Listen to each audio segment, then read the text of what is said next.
Dans la suite de notre histoire, la femme de François prend la fuite. Cette fois, elle ne conserve plus sa beauté époustouflante, mais adopte une forme diabolique. Sa transformation est totale, son visage se tord, ses yeux brillent d'une lueur surnaturelle, et sa silhouette inspire la peur. François, désemparé, ne reconnaît plus celle qu'il aimait. Il se retrouve face à une entité inconnue, effrayante et insaisissable. La femme s'éloigne, glissant dans l'obscurité, laissant derrière elle une atmosphère glaciale et un silence pesant. Rapidement, la rumeur de sa métamorphose se répand dans le village. Les habitants murmurent, redoutant une malédiction. François commence à sentir des présences invisibles dans leur chambre, bien qu'il soit seul. Des voix, des respirations, des pas. Parfois même une présence à ses côtés pendant le sommeil. François redoutait encore d'une chose, leurs 3 filles avaient du sang mêlé.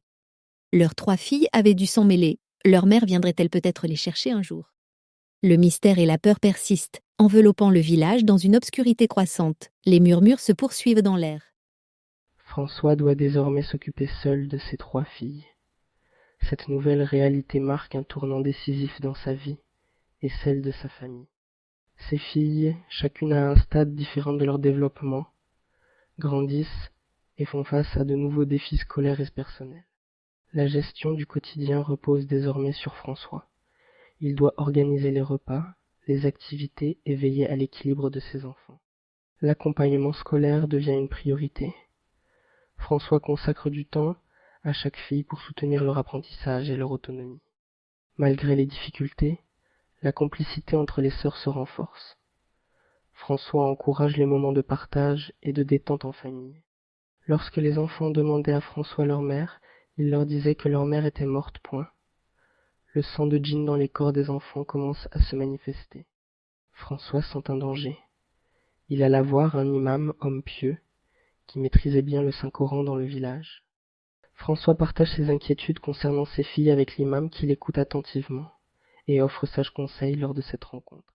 François, inquiet pour la sécurité de ses filles face à leur mère diabolique, cherche conseil auprès d'un imam respecté. L'imam prépare un remède spirituel puissant, il écrit la sourate Yassine, la sourate Al-Djinn et d'autres doigts sur un parchemin sacré. Ces sourates et prières sont reconnues dans la tradition islamique pour leur capacité à protéger contre le mal et les influences néfastes. Grâce à ce remède, François espère préserver la vie de ses filles et les protéger de toute menace spirituelle. François prépare cette eau puissante et dit à ses filles d'aller prendre bain, car il fait déjà soir. François agissait toujours avec une grande discrétion lorsqu'il préparait ce mélange sacré. Il savait que personne ne devait le surprendre. Les 2 sœurs aînées, mi-humaines, mi-djinnia, étaient intriguées par le comportement de François. Leur curiosité grandissait chaque jour. Les 2 sœurs aînées lavèrent de cette eau bénite. La cadette, elle hésita puis refusa de se laver avec cette eau. François, à distance, fut inquiet. Les événements étranges commencent à se produire, la cadette disparaît parfois. Elle répond « J'étais au cimetière avec maman ». La djinnia femme déambule dans le village, surtout autour de la grotte. François dit à sa fille cadette « Ta mère est déjà morte ». La fille lui répond « Ma mère est encore en vie, j'étais d'ailleurs avec elle ». Parfois la fille mangeait des aliments étranges. François dut se convertir à l'islam. Ils saisirent la fille cadette pour un traitement. L'imam fit un puissant ruqya sur la fille cadette. Elle lança un grand cri et tomba au sol, alors que la tension empourpra la pièce. Voit venir leur mère, Djinnia, dans une vague de tourbillons. La lutte spirituelle commence entre l'imam et la Djinnia.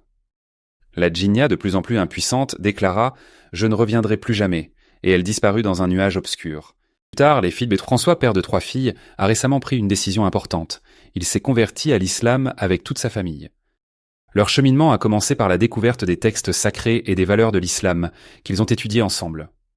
L'imam de leur quartier a joué un rôle clé, répondant à leurs questions et les guidant avec patience et bienveillance. Le jour de la conversion, François et ses filles ont prononcé la shahada, marquant ainsi leur engagement spirituel. Depuis, ils pratiquent la prière quotidienne, un moment de recueillement et de partage qui renforce leurs liens familiaux. L'engagement dans la communauté est devenu central. Ils participent à des actions solidaires, illustrant l'importance de l'entraide. Les filles de François ont trouvé un nouvel équilibre, tissant des liens avec d'autres jeunes partageant leur foi et leurs valeurs. Pour François, la conversion est aussi un cheminement personnel, une réflexion sur le sens de la vie et la recherche de paix intérieure.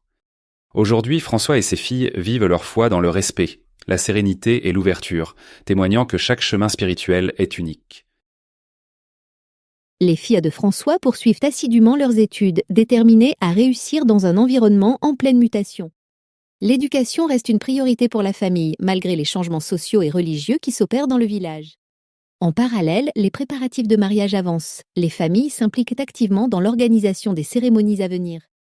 Le village tout entier s'est converti à l'islam, marquant une transformation profonde des pratiques et des valeurs collectives. Cette conversion a renforcé la cohésion sociale, favorisant l'entraide et le respect des nouvelles traditions religieuses. Certains habitants vivent ce changement avec enthousiasme, d'autres avec réserve, mais tous s'adaptent à la nouvelle réalité. La vie quotidienne s'organise désormais autour des rituels islamiques, tout en préservant l'identité locale et les liens familiaux. Les traditions ancestrales persistent, s'adaptant aux nouvelles pratiques religieuses sans perdre leur essence. Ainsi, entre études, préparatifs de mariage et transformation religieuse, le village écrit une nouvelle page de son histoire collective.